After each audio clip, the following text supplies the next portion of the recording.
নমস্কার বন্ধুরা, আমি পায়েল আর আপনারা শুনছেন পিএনজি অডিও। আমি আপনাদের পড়ে শোনাচ্ছিলাম রবীন্দ্রনাথ ঠাকুরের লেখা নষ্ট নীড়। এখন শোনাবো নষ্ট নীড়ের শেষ পর্ব। ইতিমধ্যে কাগজখানা তুলিয়া দিতে হইল।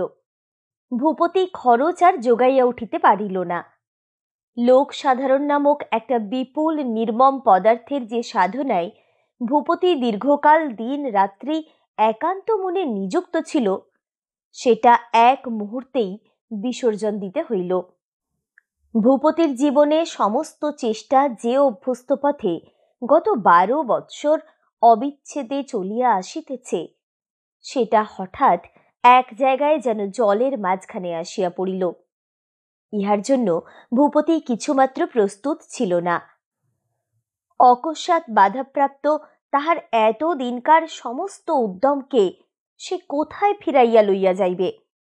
তাহারা যেন উপবাসী অনাথ শিশু সন্তানদের মতো ভূপতির মুখের দিকে চাহিল। ভূপতি তাহাদিগকে আপন অন্তঃপুরে করুণাময়ী শুশ্রূষা পরায়ণা নারীর কাছে আনিয়া দাঁড় করাইল। নারী তখন কি ভাবিতেছিল? সে মনে মনে বলিতেছিল, এ কি আশ্চর্য! অমলের বিবাহ হইবে সে তো খুব ভালোই, কিন্তু এতকাল পরে আমাদের ছাড়িয়া পরের ঘরে বিবাহ করিয়া বিলাত চলিয়া যাইবে। ইহাতে তাহার মনে একবারও একটুখানির জন্য দ্বিধা জন্মিল না। এতদিন ধরিয়া তাহাকে যে আমরা এত যত্ন করিয়া রাখিলাম, আর যেমনি বিদায় লইবার একটুখানি ফাঁক পাইল, অমনি কোমর বাঁধিয়া প্রস্তুত হইল, যেন এতদিন সুযোগের অপেক্ষা করিতেছিল। অথচ মুখে কতই মিষ্ট, কতই ভালোবাসা, মানুষকে চিনিবার জো নাই। কে জানিত যে লোক এত লিখিতে পারে তাহার হৃদয় কিছু মাত্র নাই। নিজের হৃদয় প্রাচুর্যের সহিত তুলনা করিয়া চারু অমলের শূন্য হৃদয়কে অত্যন্ত অবজ্ঞা করিতে অনেক চেষ্টা করিল, কিন্তু পারিল না। ভিতরে ভিতরে নিয়ত একটা বেদনার উদ্বেগ তপ্ত শুলের মতো তাহার অভিমানকে ঠেলিয়া ঠেলিয়া তুলিতে লাগিল। অমল আজ বাদে কাল চলিয়া যাইবে, তবু এই কয়দিন তাহার দেখা নাই। আমাদের মধ্যে পরস্পর যে একটা মনান্তর হইয়াছে, সেটা মিটাইয়া লইবার আর অবসরও হইল না।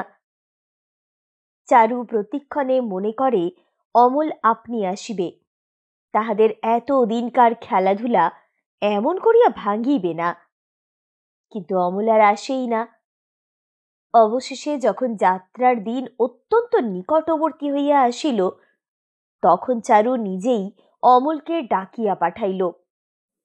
অমল বলিল, আর একটু পরে যাচ্ছি। চারু তাহাদের সেই বারান্দার চৌকিটাতে গিয়া বসিল। সকালবেলা হইতে ঘন মেঘ করিয়া গুমোট হইয়া আছে। চারু তাহার খোলা চুল এলো করিয়া মাথায় জড়াইয়া একটা হাত পাখা লইয়া ক্লান্ত দেহে অল্প অল্প বাতাস করিতে লাগিল। অত্যন্ত দেরি হইল। ক্রমে তাহার হাত পাখা আর চলিল না। রাগ দুঃখ অধৈর্য তাহার বুকের ভিতরে ফুটিয়া উঠিল। মনে মনে বলিল, নাই আসিল অমল, তাতেই বা কি? কিন্তু তবু পদশব্দ মাত্রেই তাহার মন দ্বারের দিকে ছুটিয়া যাইতে লাগিল। দূর গির্জায় 11টা বাজিয়া গেল। স্নানান্তে এখনই ভূপতি খাইতে আসিবে। এখনো আধ ঘন্টা সময় আছে। এখনো অমল যদি আসে, যেমন করিয়া হোক তাহাদের কয়দিনকার নীরব ঝগড়া আজ মিটাইয়া ফেলিতেই হইবে। অমলকে এমন ভাবে বিদায় দেওয়া যাইতে পারে না। এই সমবয়সী দেওর ভাজের মধ্যে যে চিরন্তন মধুর সম্বন্ধটুকু আছে, অনেক ভাব আড়ি, অনেক স্নেহের দৌরাত্ম্য, অনেক বিশ্রব্ধ সুখালোচনায় বিজড়িত একটি চির ছায়াময় লতা বিতান, অমল সে কি আজ ধুলায় লুটাইয়া দিয়া বহুদিনের জন্য বহু দূরে চলিয়া যাইবে? একটু পরিতাপ হইবে না? তাহার তলে কি শেষ জল সিঞ্চনও করিয়া যাইবে না? তাহাদের অনেক দিনের দেওর ভাজ সম্বন্ধের শেষ অশ্রু জল। আধ ঘন্টা প্রায় অতীত হয়। এলো খোপা খুলিয়া খানিকটা চুলের গুচ্ছ চারু দ্রুত বেগে আঙ্গুলে জড়াইতে এবং খুলিতে লাগিল। অশ্রু সংবরণ আর করা যায় না। চাকর আসিয়া কহিল, মা ঠাকরুন, বাবুর জন্য ডাব বের করে দিতে হবে। চারু আঁচল হইতে ভাঁড়ারে চাবি খুলিয়া ঝন করিয়া চাকরের পায়ের কাছে ফেলিয়া দিল। সে আশ্চর্য হইয়া চাবি লইয়া চলিয়া গেল। চারুর বুকের কাছ হইতে কি একটা ঠেলিয়া কণ্ঠের কাছে উঠিয়া আসিতে লাগিল। যথাসময়ে ভূপতি সহাস্য মুখে খাইতে আসিল। চারু পাখা হাতে আহার স্থানে উপস্থিত হইয়া দেখিল অমল ভূপতির সঙ্গে আসিয়াছে। চারু তাহার মুখের দিকে চাহিল না। অমল জিজ্ঞাসা করিল, বৌঠান, আমাকে ডাকছ? চারু কহিল, না, এখন আর দরকার নেই। অমল কহিল, তাহলে আমি যাই, আমার আবার অনেক গোছাবার আছে। চারু তখন দীপ্ত চক্ষে একবার অমলের মুখের দিকে চাহিল, কহিল, যাও। অমল চারুর মুখের দিকে একবার চাহিয়া চলিয়া গেল। আহারান্তে ভূপতি কিছুক্ষণ চারুর কাছে বসিয়া থাকে। আজ দেনা পাওনা হিসাবপত্রের হাঙ্গামে ভূপতি অত্যন্ত ব্যস্ত, তাই আজ অন্তঃপুরে বেশিক্ষণ থাকিতে পারিবে না বলিয়া কিছু ক্ষুণ্ণ হইয়া কহিল, আজ আর বেশিক্ষণ বসতে পারছি নে, আজ অনেক ঝঞ্ঝাট। চারু বলিল, তা যাও না। ভূপতি ভাবিল চারু অভিমান করিল, বলিল, তা বলে যে এখনই যেতে হবে তা নয়, একটু জিরিয়ে যেতে হবে। বলিয়া বসিল। দেখিল চারু বিমর্ষ হইয়া আছে। ভূপতি অনুতপ্ত চিত্তে অনেকক্ষণ বসিয়া রহিল, কিন্তু কোনো মতেই কথা জমাইতে পারিল না। অনেকক্ষণ কথোপকথনের বৃথা চেষ্টা করিয়া ভূপতি কহিল, অমল তো কাল চলে যাচ্ছে, কিছুদিন তোমার বোধহয় খুব একলা বোধ হবে। চারু তাহার কোনো উত্তর না দিয়া যেন কি একটা আনিতে চট করিয়া অন্য ঘরে চলিয়া গেল। ভূপতি কিয়ৎক্ষণ অপেক্ষা করিয়া বাহিরে প্রস্থান করিল। চারু আজ অমলের মুখের দিকে চাহিয়া লক্ষ্য করিয়াছিল, অমল এই কয়দিনেই অত্যন্ত রোগা হইয়া গেছে। তাহার মুখের তরুণতার সেই স্ফূর্তি একেবারে নাই। ইহাতে চারু সুখও পাইল, বেদনাও বোধ করিল। আসন্ন বিচ্ছেদই যে অমলকে ক্লিষ্ট করিতেছে, চারুর তাহাতে সন্দেহ রহিল না। কিন্তু তবু অমলের এমন ব্যবহার কেন? কেন সে দূরে দূরে পালাইয়া বেড়াইতেছে? বিদায়কালে কেন সে ইচ্ছাপূর্বক এমন বিরোধ তিক্ত করিয়া তুলিতেছে? বিছানায় শুইয়া ভাবিতে ভাবিতে সে হঠাৎ চমকিয়া উঠিয়া বসিল। হঠাৎ মন্দার কথা মনে পড়িল। যদি এমন হয় অমল মন্দাকে ভালোবাসে, মন্দা চলিয়া গেছে বলিয়াই যদি অমল এমন করিয়া, ছি, অমলের মন কি এমন হইবে? এত ক্ষুদ্র, এমন কলুষিত? বিবাহিত রমণীর প্রতি তাহার মন যাইবে? অসম্ভব। সন্দেহকে একান্ত চেষ্টায় দূর করিয়া দিতে চাহিল, কিন্তু সন্দেহ তাহাকে সবলে দংশন করিয়া রহিল।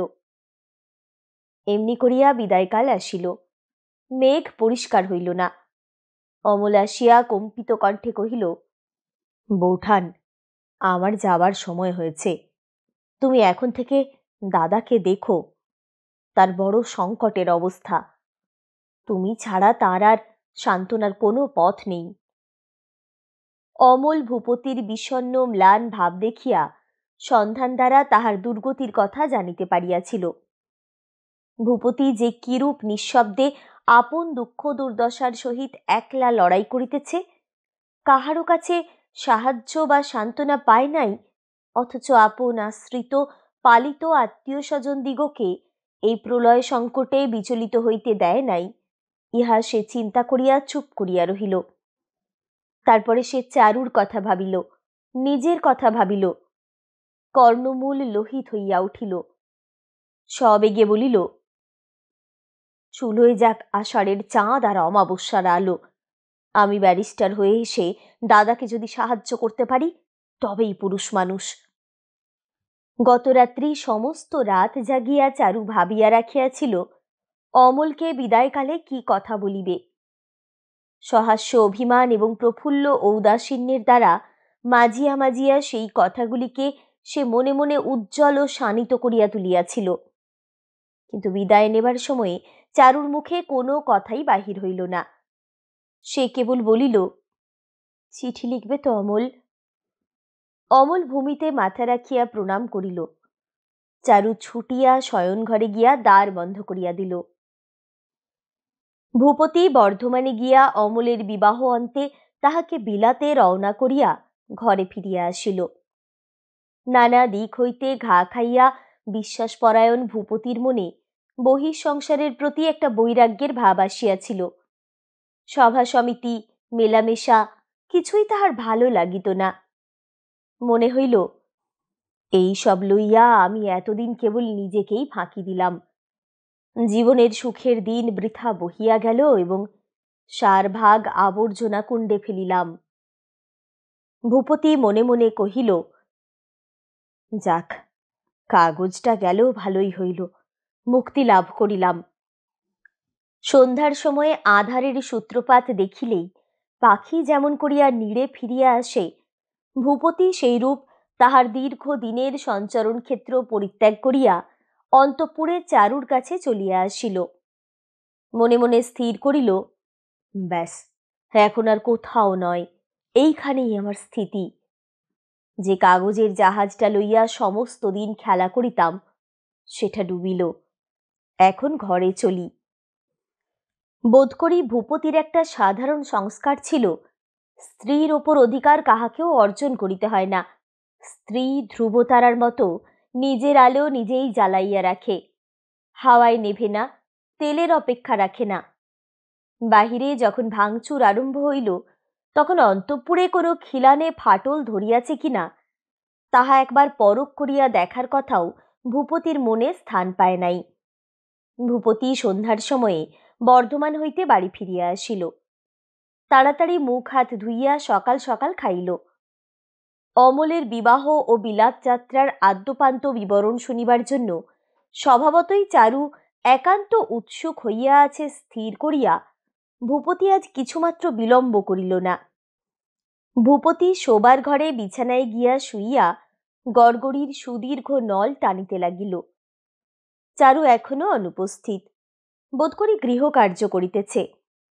তামাক পুড়িয়া শ্রান্ত ভূপতির ঘুম আসিতে লাগিল।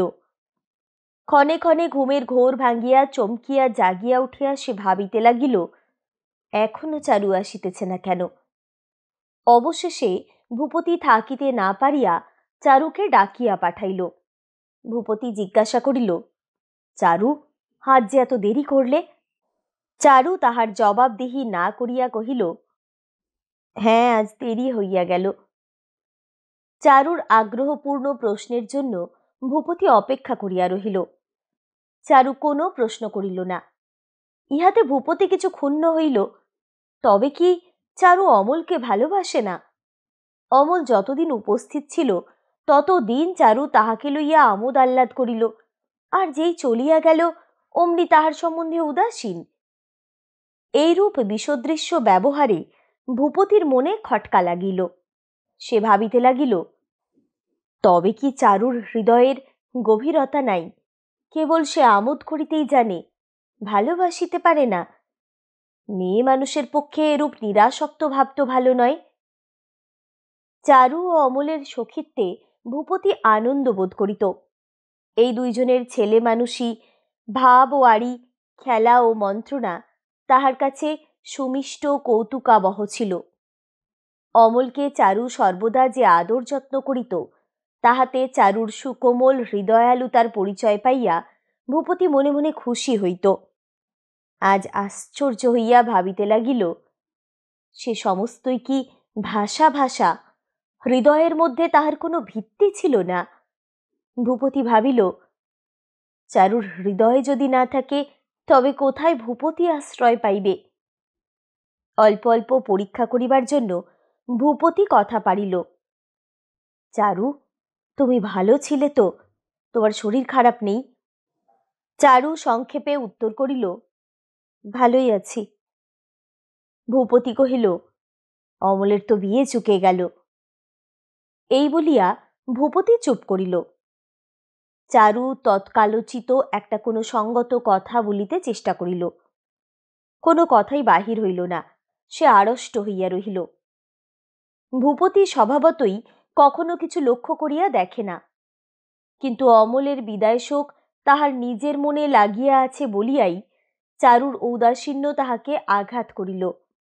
তাহার ইচ্ছা ছিল সমবেদনায় ব্যথিত চারুর সঙ্গে অমলের কথা আলোচনা করিয়া সে হৃদয়ভার লাঘব করিবে। ভূপতি বলিল, মেয়েটিকে দেখতে বেশ। চারু, ঘুমোচ্ছ? চারু কহিল, না। ভূপতি আবার বলিল, বেচারা অমল একলা চলে গেল। যখন তাকে গাড়িতে উঠিয়ে দিলুম, সে ছেলে মানুষের মতো কাঁদতে লাগলো। দেখে এই বুড়ো বয়সে আমি আর চোখের জল রাখতে পারলুম না। গাড়িতে দুজন সাহেব ছিল। পুরুষ মানুষের কান্না দেখে তাদের ভারী আমোদ বোধ হলো। নির্বাণদ্বীপ শয়নঘরে বিছানার অন্ধকারের মধ্যে চারু প্রথমে পাশ ফিরিয়া শুইল। তাহার পর হঠাৎ তাড়াতাড়ি বিছানা ছাড়িয়া চলিয়া গেল। ভূপতি চকিত হইয়া জিজ্ঞাসা করিল, চারু, অসুখ করেছে? কোনো উত্তর না পাইয়া সে উঠিল। পাশে বারান্দা হইতে চাপা কান্নার শব্দ শুনিতে পাইয়া ত্রস্ত পদে গিয়া দেখিল চারু মাটিতে পড়িয়া উপুর হইয়া কান্না রোধ করিবার চেষ্টা করিতেছে। এরূপ দুরন্ত শোকোচ্ছ্বাস দেখিয়া ভূপতি আশ্চর্য হইয়া গেল। ভাবিল, চারুকে কি ভুল বুঝিয়াছিলাম। চারুর স্বভাব এতই চাপা যে আমার কাছেও হৃদয়ের কোনো বেদনা প্রকাশ করিতে চাহে না। যাহাদের প্রকৃতি এইরূপ তাহাদের ভালোবাসা সুগভীর এবং তাহাদের বেদনাও অত্যন্ত বেশি। চারুর প্রেম সাধারণ স্ত্রী লোকদের ন্যায় বাহির হইতে যেমন পরিদৃশ্যমান নহে, ভূপতি তাহা মনে মনে ঠাহর করিয়া দেখিল। ভূপতি চারুর ভালোবাসার উচ্ছ্বাস কখনো দেখে নাই। আজ বিশেষ করিয়া বুঝিল, তাহার কারণ অন্তরের দিকেই চারুর ভালোবাসার গোপন প্রসার। ভূপতি নিজেও বাহিরে প্রকাশ করতে অপটু। চারুর প্রকৃতিতেও হৃদয়াবেগের সুগভীর অন্তঃশীলতার পরিচয় পাইয়া সে একটা তৃপ্তি অনুভব করিল। ভূপতি তখন চারুর পাশে বসিয়া কোনো কথা না বলিয়া ধীরে ধীরে তাহার গায়ে হাত বুলাইয়া দিতে লাগিল। কি করিয়া সান্ত্বনা করিতে হয় ভূপতির তাহা জানা ছিল না। ইহা সে বুঝিল না, শোককে যখন কেহ অন্ধকারে কণ্ঠ চাপিয়া হত্যা করিতে চাহে, তখন সাক্ষী বসিয়া থাকিলে ভালো লাগে না। ভূপতি যখন তাহার খবরের কাগজ হইতে অবসর লইল, তখন নিজের ভবিষ্যতের একটা ছবি নিজের মনের মধ্যে আঁকিয়া লইয়াছিল। প্রতিজ্ঞা করিয়াছিল কোনো প্রকার দুরাশা দুশ্চেষ্টায় যাইবে না। চারুকে লইয়া পড়াশোনা, ভালোবাসা এবং প্রতিদিনের ছোটখাটো গার্হস্থ্য কর্তব্য পালন করিয়া চলিবে। মনে করিয়াছিল, যে সকল ঘোর সুখ সবচেয়ে সুলভ অথচ সুন্দর, সর্বদাই নাড়াচাড়ার যোগ্য অথচ পবিত্র নির্মল, সেই সহজলভ্য সুখগুলির দ্বারা তাহার জীবনের গৃহকোণটিতে সন্ধ্যা প্রদীপ জ্বালাইয়া নিভৃত শান্তির অবতারণা করিবে। হাসি, গল্প, পরিহাস, পরস্পরের মনোরঞ্জনের জন্য প্রত্যহ ছোটখাটো আয়োজন, ইহাতে অধিক চেষ্টা আবশ্যক হয় না, অথচ সুখ অপর্যাপ্ত হইয়া ওঠে। কার্যকালে দেখিল, সহজ সুখ সহজ নহে। যাহা মূল্য দিয়া কিনিতে হয় না, তাহা যদি আপনি হাতের কাছে না পাওয়া যায়, তবে আর কোনো মতেই কোথাও খুঁজিয়া পাইবার উপায় থাকে না। ভূপতি কোনো মতেই চারুর সঙ্গে বেশ করিয়া জমাইয়া লইতে পারিল না। ইহাতে সে নিজেকেই দোষ দিল। ভাবিল, 12 বৎসর কেবল খবরের কাগজ লিখিয়া স্ত্রীর সঙ্গে কি করিয়া গল্প করিতে হয় সে বিদ্যা একেবারেই খোয়াইয়াছি। সন্ধ্যাদীপ জ্বলিতেই ভূপতি আগ্রহের সহিত ঘরে যায়। সে দু একটা কথা বলে, চারু দু একটা কথা বলে। তারপরে কি বলিবে ভূপতি কোনো মতেই ভাবিয়া পায় না। নিজের এই অক্ষমতায় স্ত্রীর কাছে সে লজ্জা বোধ করিতে থাকে। স্ত্রীকে লইয়া গল্প করা সে এতই সহজ বলিয়া মনে করিয়াছিল, অথচ মূঢ়ের নিকট ইহা এতই শক্ত। সভাস্থলে বক্তৃতা করা ইহার চেয়ে সহজ। যে সন্ধেবেলাকে ভূপতি হাস্যে কৌতুকে প্রণয়ে আদরে রমণীয় করিয়া তুলিবে কল্পনা করিয়াছিল, সেই সন্ধেবেলা কাটানো তাহাদের পক্ষে সমস্যার স্বরূপ হইয়া উঠিল। কিছুক্ষণ চেষ্টাপূর্ণ মৌনের পর ভূপতি মনে করে উঠিয়া যাই, কিন্তু উঠিয়া গেলে চারু কি মনে করিবে এই ভাবিয়া উঠিতেও পারে না। বলে, চারু, তাস খেলবে? চারু অন্য কোনো গতি না দেখিয়া বলে, আচ্ছা, বলিয়া অনিচ্ছাক্রমে তাস পাড়িয়া আনে। নিতান্ত ভুল করিয়া অনায়াসেই হারিয়া যায়। সে খেলায় কোনো সুখ থাকে না। ভূপতি অনেক ভাবিয়া একদিন চারুকে জিজ্ঞাসা করিল, চারু, মন্দাকে আনিয়া নিলে হয় না? তুমি নিতান্ত একলা পড়েছ। চারু মন্দার নাম শুনিয়াই জ্বলিয়া উঠিল, বলিল, না, মন্দাকে আমার দরকার নেই। ভূপতি হাসিল, মনে মনে খুশি হইল। সাধ্বীরা যেখানে সতী ধর্মের কিছুমাত্র ব্যতিক্রম দেখে সেখানে ধৈর্য রাখিতে পারে না। বিদ্বেষের প্রথম ধাক্কা সামলাইয়া চারু ভাবিল, মন্দা থাকিলে সে হয়তো ভূপতিকে অনেকটা আমোদে রাখিতে পারিবে। ভূপতি তাহার নিকট হইতে যে মনের সুখ চায় সে তাহা কোনো মতে দিতে পারিতেছে না। ইহা চারু অনুভব করিয়া পীড়াবোধ করিতেছিল। ভূপতি জগৎ সংসারের আর সমস্ত ছাড়িয়া একমাত্র চারুর নিকট হইতেই তাহার জীবনের সমস্ত আনন্দ আকর্ষণ করিয়া লইতে চেষ্টা করিতেছে, এই একাগ্র চেষ্টা দেখিয়া ও নিজের অন্তরের দৈন্য উপলব্ধি করিয়া চারু ভীত হইয়া পড়িয়াছিল। এমন করিয়া কতদিন কিরূপে চলিবে? ভূপতি আর কিছু অবলম্বন করে না কেন? আর একটা খবরের কাগজ চালায় না কেন? ভূপতির চিত্তরঞ্জন করিবার অভ্যাস এ পর্যন্ত চারুকে কখনো করিতে হয় নাই। ভূপতি তাহার কাছে কোনো সেবা দাবি করে নাই, কোনো সুখ প্রার্থনা করে নাই। চারুকে সে সর্বতোভাবে নিজের প্রয়োজনীয় করিয়া তোলে নাই।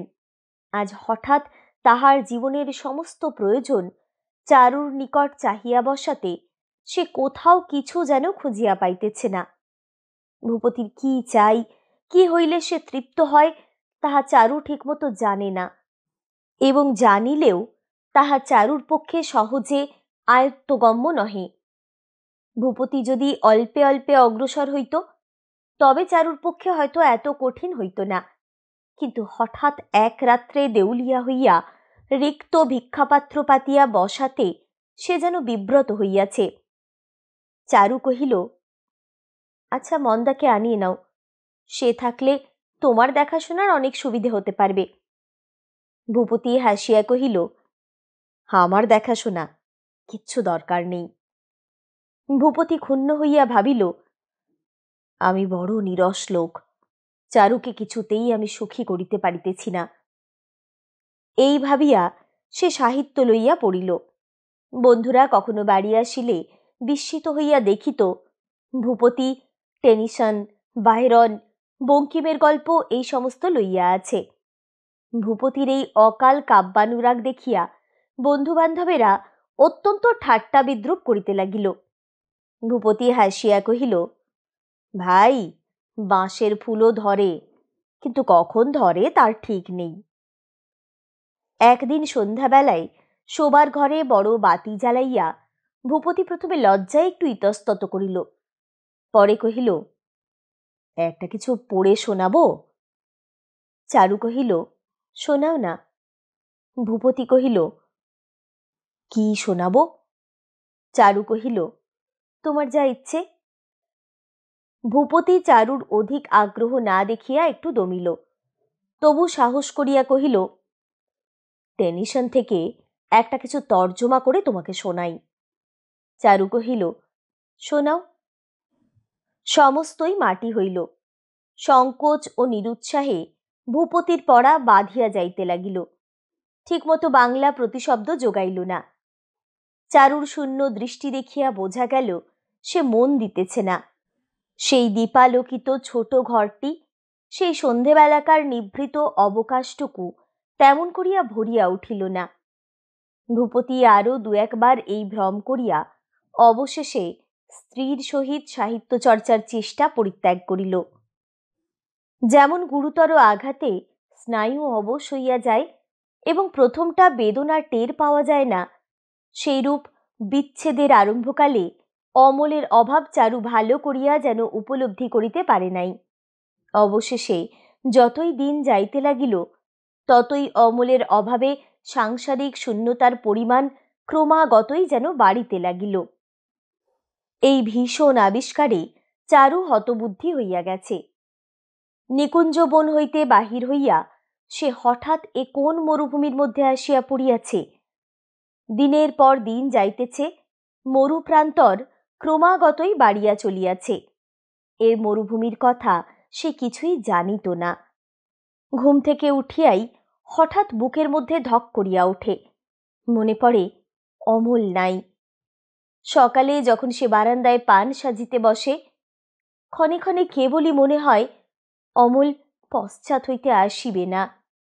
এক এক সময় অন্যমনস্ক হইয়া বেশি পান সাজিয়া ফেলে।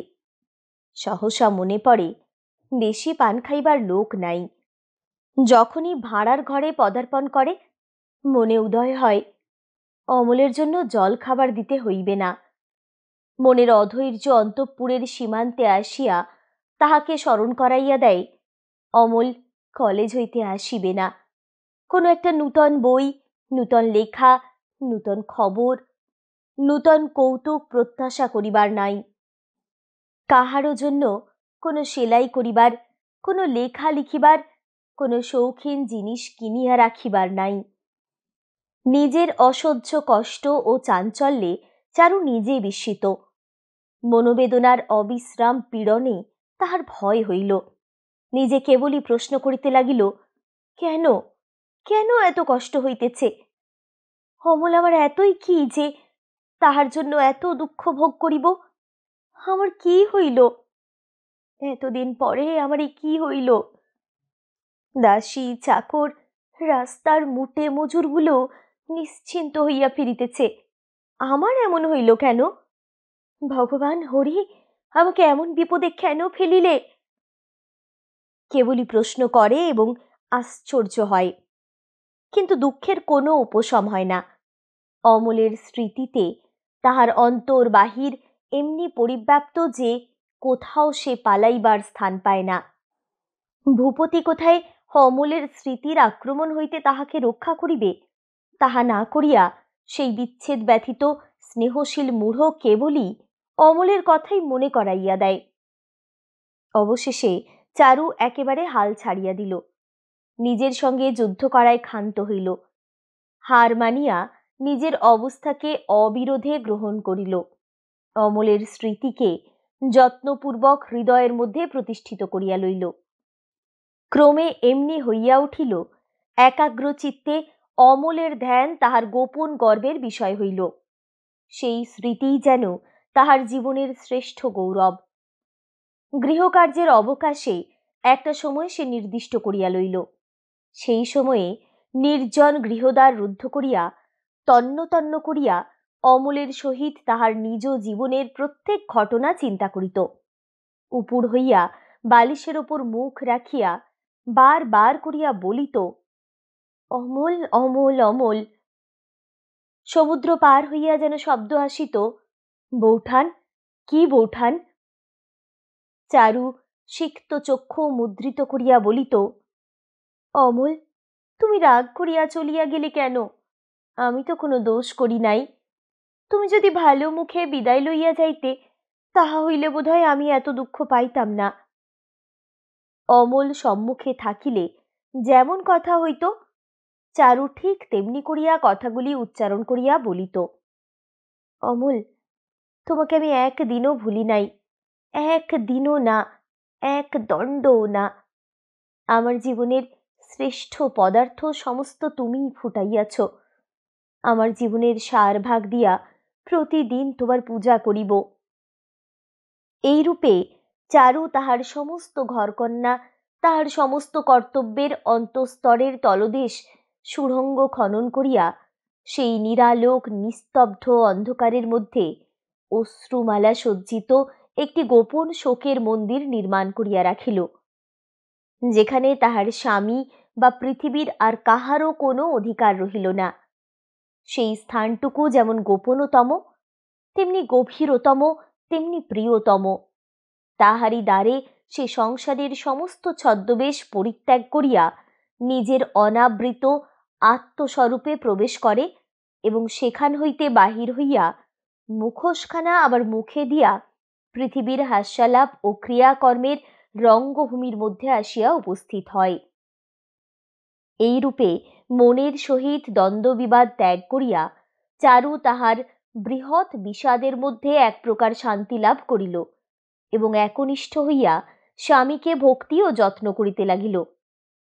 ভূপতি যখন নিদ্রিত থাকিত, চারু তখন ধীরে ধীরে তাহার পায়ের কাছে মাথা রাখিয়া পায়ের ধুলা সীমন্তে তুলিয়া লইত। সেবা শুশ্রূষায়, গৃহকর্মে স্বামীর লেশ মাত্র ইচ্ছা সে অসম্পূর্ণ রাখিত না। আশ্রিত প্রতিপালিত ব্যক্তিদের প্রতি কোনো প্রকার অযত্নে ভূপতি দুঃখিত হইত জানিয়া চারু তাহাদের প্রতি আতিথ্যে তিল মাত্র ত্রুটি ঘটিতে দিত না। এইরূপে সমস্ত কাজকর্ম সারিয়া ভূপতির উচ্ছিষ্ট প্রসাদ খাইয়া চারুর দিন শেষ হইয়া যাইত। এই সেবা ও যত্নেও ভগ্নশ্রী ভূপতি যেন নবযৌবন ফিরিয়া পাইল। স্ত্রীর সহিত পূর্বে যেন তাহার নববিবাহ হয় নাই, এতদিন পরে যেন হইল। সাজসজ্জায়, হাস্যে, পরিহাসে বিকশিত হইয়া সংসারের সমস্ত দুর্ভাবনাকে ভূপতি মনের এক পাশে ঠেলিয়া রাখিয়া দিল। রোগ আরামের পর যেমন ক্ষুধা বাড়িয়া ওঠে, শরীরে ভোগ শক্তির বিকাশকে সচেতনভাবে অনুভব করা যায়, ভূপতির মনে এতকাল পরে সেইরূপ একটা অপূর্ব এবং প্রবল ভাবাবেশের সঞ্চার হইল। বন্ধুদিগকে, এমনকি চারুকে লুকাইয়া ভূপতি কেবল কবিতা পড়িতে লাগিল। মনে মনে কহিল, কাগজখানা গিয়া এবং অনেক দুঃখ পাইয়া এতদিন পরে আমি আমার স্ত্রীকে আবিষ্কার করিতে পারিয়াছি। ভূপতি চারুকে বলিল, চারু, তুমি আজকাল লেখা একেবারেই ছেড়ে দিয়েছ কেন? চারু বলিল, ভারী তো আমার লেখা। ভূপতি কহিল, সত্যি কথা বলছি, তোমার মতো অমন বাংলা এখনকার লেখকদের মধ্যে আমি তো আর কারো দেখিনি। বিশ্ববন্ধুতে যা লিখেছিলে আমারও ঠিক তাই মত। আহ, থামো। ভূপতি বলিল, এই দেখো না, বলিয়া এক খণ্ড সররূহ বাহির করিয়া চারু ও অমলের ভাষার তুলনা করিতে আরম্ভ করিল। চারু আরক্ত মুখে ভূপতির হাত হইতে কাগজ কাড়িয়া লইয়া অঞ্চলের মধ্যে আচ্ছাদন করিয়া রাখিল। ভূপতি মনে মনে ভাবিল, লেখার সঙ্গী একজন না থাকিলে লেখা বাহির হয় না। রোশো, আমাকে লেখাটা অভ্যাস করিতে হইবে, তাহা হইলে ক্রমে চারুরও লেখার উৎসাহ সঞ্চার করিতে পারিব। ভূপতি অত্যন্ত গোপনে খাতা লইয়া লেখা অভ্যাস করিতে আরম্ভ করিল। অভিধান দেখিয়া পুনঃ পুনঃ কাটিয়া বার বার কপি করিয়া ভূপতির বেকার অবস্থার দিনগুলি কাটিতে লাগিল। এত কষ্টে, এত চেষ্টায় তাহাকে লিখিতে হইতেছে যে সেই বহু দুঃখের রচনাগুলির প্রতি ক্রমে তাহার বিশ্বাস ও মমতা জন্মিল। অবশেষে একদিন তাহার লেখা আর একজনকে দিয়া নকল করাইয়া ভূপতি স্ত্রীকে লইয়া দিল। কহিল, আমার এক বন্ধু নতুন লিখতে আরম্ভ করেছে, আমি তো কিছু বুঝি নে, তুমি একবার পড়ে দেখো দেখি তোমার কেমন লাগে। খাতাখানা চারুর হাতে দিয়া ভূপতি বাহিরে চলিয়া গেল। সরল ভূপতির এই ছলনাটুকু চারুর বুঝিতে বাকি রহিল না। পড়িল, লেখার ছাঁদ এবং বিষয় দেখিয়া একটুখানি হাসিল। হায়, চারু তাহার স্বামীকে ভক্তি করিবার জন্য এত আয়োজন করিতেছে, সে কেন এমন ছেলে মানুষই করিয়া পূজার অর্ঘ্য ছড়াইয়া ফেলিতেছে? চারুর কাছে বাহবা আদায় করিবার জন্য তাহার এত চেষ্টা কেন? সে যদি কিছুই না করিত, চারুর মনোযোগ আকর্ষণের জন্য সর্বদাই তাহার যদি প্রয়াস না থাকিত, তবে স্বামীর পূজা চারুর পক্ষে সহজসাধ্য হইত। চারুর একান্ত ইচ্ছা ভূপতি কোনো অংশেই নিজেকে চারুর অপেক্ষা ছোট না করিয়া ফেলে। চারু খাতাখানা মুড়িয়া বালিশে হেলান দিয়া দূরের দিকে চাহিয়া অনেকক্ষণ ধরিয়া ভাবিতে লাগিল। অমলও তাহাকে নূতন লেখা পড়িবার জন্য আনিয়া দিত। সন্ধ্যাবেলায় উৎসুক ভূপতি শয়নগৃহের সম্মুখবর্তী বারান্দায় ফুলের টব পর্যবেক্ষণে নিযুক্ত হইল। কোনো কথা জিজ্ঞাসা করিতে সাহস করিল না। চারু আপনি বলিল, এই কি তোমার বন্ধুর প্রথম লেখা? ভূপতি কহিল, হ্যাঁ। চারু কহিল, এ তো চমৎকার হয়েছে, প্রথম লেখা বলে মনেই হয় না। ভূপতি অত্যন্ত খুশি হইয়া ভাবিতে লাগিল, বেনামি লেখাটায় নিজের নাম জারি করা যায় কি উপায়ে। ভূপতির খাতা ভয়ঙ্কর দ্রুত গতিতে পূর্ণ হইয়া উঠিতে লাগিল। নাম প্রকাশ হইতে বিলম্ব হইল না। বিলাত হইতে চিঠি আসিবার দিন কবে এ খবর চারু সর্বদাই রাখিত। প্রথমে এডেন হইতে ভূপতির নামে একখানা চিঠি আসিল। তাহাতে অমল বৌঠানকে প্রণাম নিবেদন করিয়াছে। সুয়েজ হইতেও ভূপতির চিঠি আসিল। বৌঠান তাহার মধ্যেও প্রণাম পাইল। মাল্টা হইতে চিঠি পাওয়া গেল, তাহাতেও পুনশ্চ নিবেদনে বৌঠানের প্রণাম আসিল। চারু অমলের একখানা চিঠিও পাইল না। ভূপতির চিঠিগুলি চাহিয়া লইয়া উল্টিয়া পাল্টিয়া বারবার করিয়া পড়িয়া দেখিল। প্রণাম জ্ঞাপন ছাড়া আর কোথাও তাহার সম্বন্ধে আভাস মাত্রও নাই। চারু এই কয়দিন যে একটি শান্ত বিষাদের চন্দ্র তপচ্ছায়ায় আশ্রয় লইয়াছিল, অমলের এই উপেক্ষায় তাহা ছিন্ন হইয়া গেল। অন্তরের মধ্যে তাহার হৃৎপিণ্ডটা লইয়া আবার যেন ছেঁড়াছেঁড়ি আরম্ভ হইল। তাহার সংসারের কর্তব্য স্থিতির মধ্যে আবার ভূমিকম্পের আন্দোলন জাগিয়া উঠিল। এখন ভূপতি এক একদিন অর্ধরাত্রে উঠিয়া দেখে চারু বিছানায় নাই। খুঁজিয়া খুঁজিয়া দেখে চারু দক্ষিণের ঘরের জানালায় বসিয়া আছে। তাহাকে দেখিয়া চারু তাড়াতাড়ি উঠিয়া বলে, ঘরে আজ যে গরম, তাই একটু বাতাসে এসেছি। ভূপতি উদ্বিগ্ন হইয়া বিছানায় পাখা টানার বন্দোবস্ত করিয়া দিল এবং চারুর স্বাস্থ্যভঙ্গ আশঙ্কা করিয়া সর্বদাই তাহার প্রতি দৃষ্টি রাখিল। চারু হাসিয়া বলিত, আমি বেশ আছি, তুমি কেন মিছিমিছি ব্যস্ত হও? এই হাসিটুকু ফুটাইয়া তুলিতে তাহার বক্ষের সমস্ত শক্তি প্রয়োগ করিতে হইত। অমল বিলাতে পৌঁছিল।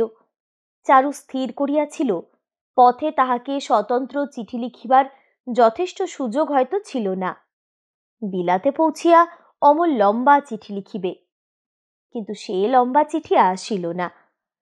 প্রত্যেক মেল আসিবার দিনে চারু তাহার সমস্ত কাজকর্ম কথাবার্তার মধ্যে ভিতরে ভিতরে ছটফট করিতে থাকিত। পাছে ভূপতি বলে, তোমার নামে চিঠি নাই, এই জন্য সাহস করিয়া ভূপতিকে প্রশ্ন জিজ্ঞাসা করিতে পারিত না। এমন অবস্থায় একদিন চিঠি আসিবার দিনে ভূপতি মন্দগমনে আসিয়া মৃদু হাস্যে কহিল, একটা জিনিস আছে, দেখবে? চারু ব্যস্ত সমস্ত চমকিত হইয়া কহিল, কই দেখাও। ভূপতি পরিহাসপূর্বক দেখাইতে চাহিল না। চারু অধীর হইয়া ভূপতির চাদরের মধ্য হইতে বাঞ্ছিত পদার্থ কাড়িয়া লইবার চেষ্টা করিল। সে মনে মনে ভাবিল, সকাল হইতেই আমার মন বলিতেছে আজ আমার চিঠি আসিবেই, এ কখনো ব্যর্থ হইতে পারে না। ভূপতির পরিহাস স্পৃহা ক্রমেই বাড়িয়া উঠিল। সে চারুকে এড়াইয়া খাটের চারিদিকে ফিরিতে লাগিল। তখন চারু একান্ত বিরক্তির সহিত খাটের উপর চোখ ছলছল করিয়া তুলিল। চারুর একান্ত আগ্রহে ভূপতি খুশি হইয়া চাদরের ভিতর হইতে নিজের রচনার খাতাখানা বাহির করিয়া তাড়াতাড়ি চারুর কোলে দিয়া কহিল, রাগ করো না, এই নাও। অমল যদিও ভূপতিকে জানাইয়াছিল যে পড়াশুনোর তাড়ায় সে দীর্ঘকাল পত্র লিখিতে সময় পাইবে না, তবু দু এক মেল তাহার পত্র না আসাতে সমস্ত সংসার চারুর পক্ষে কণ্টকসজ্জা হইয়া উঠিল। সন্ধ্যাবেলায় 5 কথার মধ্যে চারু অত্যন্ত উদাসীনভাবে শান্তস্বরে তাহার স্বামীকে কহিল, আচ্ছা দেখো, বিলেতে একটা টেলিগ্রাফ করে জানলে হয় না অমল কেমন আছে? ভূপতি কহিল, 2 হপ্তা আগে তার চিঠি পাওয়া গেছে, সে এখন পড়ায় ব্যস্ত। চারু কহিল, ওহ, তবে কাজ নেই। আমি ভাবছিলুম বিদেশে আছে, যদি ব্যামো শ্যামো হয়, বলা তো যায় না। ভূপতি কহিল, না, তেমন কোনো ব্যামো হলে খবর পাওয়া যেত। টেলিগ্রাফ করাও তো কম খরচা নয়। চারু কহিল, তাই নাকি? আমি ভেবেছিলুম বড়জোর 1 টাকা কি 2 টাকা লাগবে। ভূপতি কহিল, বলো কি, প্রায় 100 টাকার ধাক্কা। তাহলে তো কথাই নেই। দিন 2 পরে চারু ভূপতিকে বলিল, আমার বোন এখন চুঁচুড়োয় আছে, আজ একবার তার খবর নিয়ে আসতে পারো? ভূপতি কহিল, কেন, কোনো অসুখ করেছে নাকি? না না, অসুখ নয়, জানোই তো, তুমি গেলে তারা কত খুশি হয়। ভূপতি চারুর অনুরোধে গাড়ি চড়িয়া হাবড়া স্টেশন অভিমুখে ছুটিল। পথে এক সার গরুর গাড়ি আসিয়া তাহার গাড়ি আটক করিল। এমন সময়ে পরিচিত টেলিগ্রাফের হরকরা ভূপতিকে দেখিয়া তাহার হাতে একখানা টেলিগ্রাফ লইয়া দিল। বিলাতের টেলিগ্রাম দেখিয়া ভূপতি ভারী ভয় পাইল, ভাবিল অমলের হয়তো অসুখ করিয়াছে। ভয়ে ভয়ে খুলিয়া দেখিল, টেলিগ্রামে লেখা আছে, আমি ভালো আছি। ইহার অর্থ কি? পরীক্ষা করিয়া দেখিল, ইহা প্রিপেড টেলিগ্রামের উত্তর। যাওয়া আর হইল না। গাড়ি ফিরাইয়া ভূপতি বাড়ি আসিয়া স্ত্রীর হাতে টেলিগ্রাম দিল। ভূপতির হাতে টেলিগ্রাম দেখিয়া চারুর মুখ পাংশুবর্ণ হইয়া গেল। ভূপতি কহিল, আমি এর মানে কিছুই বুঝিতে পারছি নে। অনুসন্ধানে ভূপতি মানে বুঝিল। চারু নিজের গহনা বন্ধক রাখিয়া টাকা ধার করিয়া টেলিগ্রাম পাঠাইয়াছিল। ভূপতি ভাবিল, এত করিবার দরকার ছিল না, আমাকে একটু অনুরোধ করিয়া ধরিলেই তো আমি টেলিগ্রাম করিয়া দিতাম। চাকরকে দিয়া গোপনে বাজারে গহনা বন্ধক দিতে পাঠানো, এ তো ভালো হয় নাই। থাকিয়া থাকিয়া ভূপতির মনে কেবলই এই প্রশ্ন হইতে লাগিল, চারু কেন এত বাড়াবাড়ি করিল? একটা অস্পষ্ট সন্দেহ অলক্ষ্যভাবে তাহাকে বিদ্ধ করিতে লাগিল। যে সন্দেহটাকে ভূপতি প্রত্যক্ষভাবে দেখিতে চাহিল না, ভুলিয়া থাকিতে চেষ্টা করিল, কিন্তু বেদনা কোনো মতে ছাড়িল না। অমলের শরীর ভালো আছে, তবু সে চিঠি লেখে না। একেবারে এমন নিদারুণ ছাড়াছাড়ি হইল কি করিয়া? একবার মুখোমুখি এই প্রশ্নটার জবাব লইয়া আসিতে ইচ্ছা হয়, কিন্তু মধ্যে সমুদ্র, পার হইবার কোনো পথ নাই। নিষ্ঠুর বিচ্ছেদ, নিরুপায় বিচ্ছেদ, সকল প্রশ্ন সকল প্রতিকারের অতীত বিচ্ছেদ। চারু আপনাকে আর খাড়া রাখিতে পারে না। কাজকর্ম পড়িয়া থাকে, সকল বিষয়েই ভুল হয়, চাকর বাকর চুরি করে, লোকে তাহার দিন ভাব লক্ষ্য করিয়া নানা প্রকার কানাকানি করিতে থাকে, কিছুতেই তাহার চেতনা মাত্র নাই। এমনি হইল, চারু হঠাৎ চমকিয়া উঠিত, কথা কহিতে কহিতে তাহাকে কাঁদিবার জন্য উঠিয়া যাইতে হইত। অমলের নাম শুনিবা মাত্র তাহার মুখ বিবর্ণ হইয়া যাইত।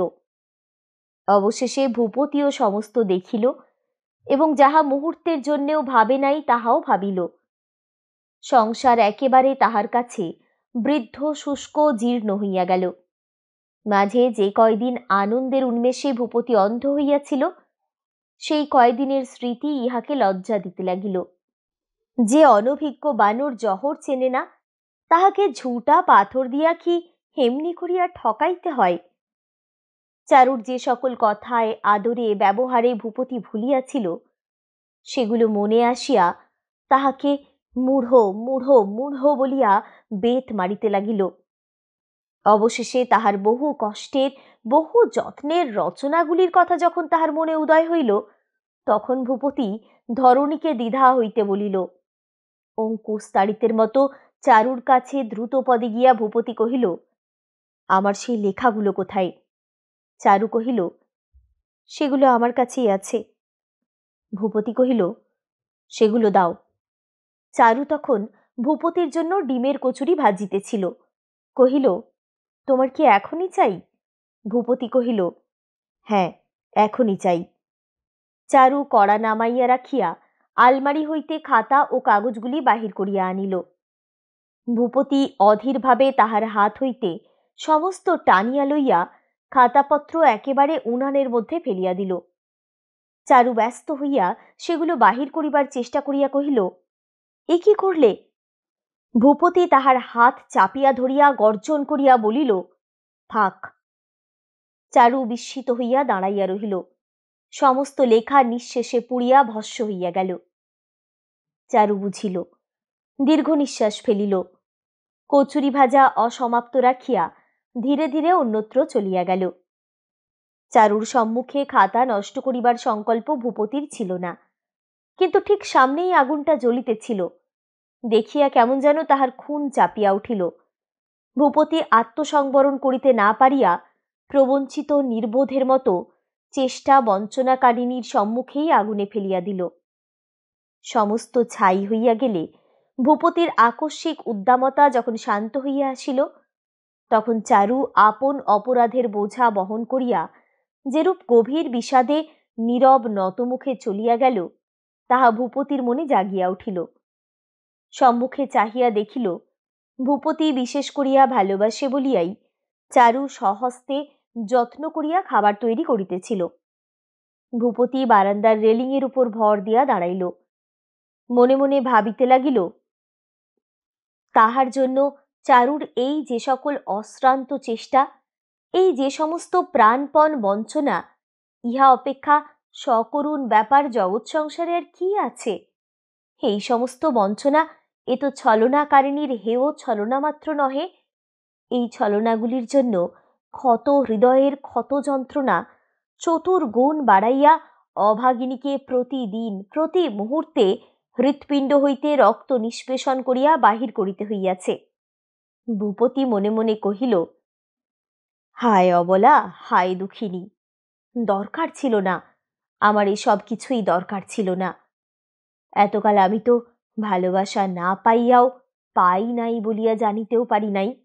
আমার তো কেবল প্রুফ দেখিয়া কাগজ লিখিয়াই চলিয়া গিয়াছিল। আমার জন্য এত করিবার কোনো দরকার ছিল না। তখন আপনার জীবনকে চারুর জীবন হইতে দূরে সরাইয়া লইয়া ডাক্তার যেমন সাংঘাতিক ব্যাধিগ্রস্ত রোগীকে দেখে, ভূপতি তেমনি করিয়া নিঃসম্পর্ক লোকের মতো চারুকে দূর হইতে দেখিল। ওই একটি ক্ষীণ শক্তি নারীর হৃদয় কি প্রবল সংসারের দ্বারা চারিদিকে আক্রান্ত হইয়াছে।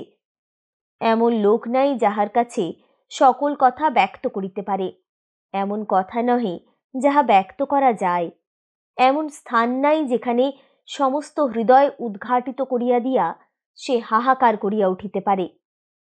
অথচ এই অপ্রকাশ্য, অপরিহার্য, অপ্রতিবিধেয় প্রত্যহ পুঞ্জীভূত দুঃখভার বহন করিয়া নিতান্ত সহজ লোকের মতো, তাহার সুস্থ চিত্ত প্রতিবেশিনীদের মতো তাহাকে প্রতিদিনের গৃহকর্ম সম্পন্ন করিতে হইতেছে। ভূপতি তাহার শয়ন গৃহে গিয়া দেখিল, জানালার গরাদ ধরিয়া অশ্রুহীন অনিমেষ দৃষ্টিতে চারু বাহিরের দিকে চাহিয়া আছে। ভূপতি আস্তে আস্তে তাহার কাছে আসিয়া দাঁড়াইল। কিছু বলিল না, তাহার মাথার উপরে হাত রাখিল। বন্ধুরা ভূপতিকে জিজ্ঞাসা করিল, ব্যাপারখানা কি, এত ব্যস্ত কেন? ভূপতি কহিল, খবরের কাগজ। আবার খবরের কাগজ? ভিটে মাটি খবরের কাগজে মুড়ে গঙ্গার জলে ফেলতে হবে নাকি? ভূপতি কহিল, না, আর নিজে কাগজ করছি নে। বন্ধু বলিল, তবে? ভূপতি কহিল, মহীশূরে একটা কাগজ বের হবে, আমাকে তার সম্পাদক করেছে। বন্ধু বলিল, বাড়ি ঘর ছেড়ে একেবারে মহীশূরে যাবে? চারুকে সঙ্গে নিয়ে যাচ্ছ? ভূপতি কহিল, না, মামারা এখানে এসে থাকবেন। বন্ধু কহিল, সম্পাদকী নেশা তোমার আর কিছুতেই ছুটল না। ভূপতি বলিল, মানুষের যা হোক কিছু একটা নেশা তো চাই। বিদায়কালে চারু জিজ্ঞাসা করিল, কবে আসবে? ভূপতি কহিল, তোমার যদি একলা বোধ হয় আমাকে লিখো, আমি চলে আসব। বলিয়া বিদায় লইয়া ভূপতি যখন দ্বারের কাছ পর্যন্ত আসিয়া পৌঁছিল, তখন হঠাৎ চারু ছুটিয়া আসিয়া তাহার হাত চাপিয়া ধরিল, কহিল, আমাকে সঙ্গে নিয়ে যাও, আমাকে এখানে ফেলে রেখে যেও না। ভূপতি থমকিয়া দাঁড়াইয়া চারুর মুখের দিকে চাহিয়া রহিল। মুষ্টি শিথিল হইয়া ভূপতির হাত হইতে চারুর হাত খুলিয়া আসিল। ভূপতি চারুর নিকট হইতে সরিয়া বারান্দায় আসিয়া দাঁড়াইল। ভূপতি বুঝিল অমলের বিচ্ছেদ স্মৃতি যে বাড়িকে বেষ্টন করিয়া জ্বলিতেছে, চারু দাবানলগ্রস্ত হরিণীর মতো সে বাড়ি পরিত্যাগ করিয়া পালাইতে চায়। কিন্তু আমার কথা সে একবার ভাবিয়া দেখিল না। আমি কোথায় পালাইব? যে স্ত্রী হৃদয়ের মধ্যে নিয়ত অন্যকে ধ্যান করিতেছে, বিদেশে গিয়াও তাহাকে ভুলিতে সময় পাইব না। নির্জন বন্ধুহীন প্রবাসে প্রত্যহ তাহাকে সঙ্গদান করিতে হইবে। সমস্ত দিন পরিশ্রম করিয়া সন্ধ্যায় যখন ঘরে ফিরিব, তখন নিস্তব্ধ শোক পরায়ণা নারীকে লইয়া সেই সন্ধ্যা কি ভয়ানক হইয়া উঠিবে। যাহার অন্তরের মধ্যে মৃতভার, তাহাকে বক্ষের কাছে ধরিয়া রাখা সে আমি কতদিন পারিব? আরো কত বৎসর প্রত্যহ আমাকে এমনি করিয়া বাঁচিতে হইবে। যে আশ্রয় চূর্ণ হইয়া ভাঙ্গিয়া গেছে, তাহার ভাঙা ইট কাঠগুলা ফেলিয়া যাইতে পারিব না, কাঁধে করিয়া বহিয়া বেড়াইতে হইবে। ভূপতি চারুকে আসিয়া কহিল, না, সে আমি পারব না। মুহূর্তের মধ্যে সমস্ত রক্ত নামিয়া গিয়া চারুর মুখ কাগজের মতো শুষ্ক সাদা হইয়া গেল। চারু মুঠা করিয়া খাট চাপিয়া ধরিল। তৎক্ষণাৎ ভূপতি কহিল, চলো চারু, আমার সঙ্গেই চলো। চারু বলিল, না, থাক,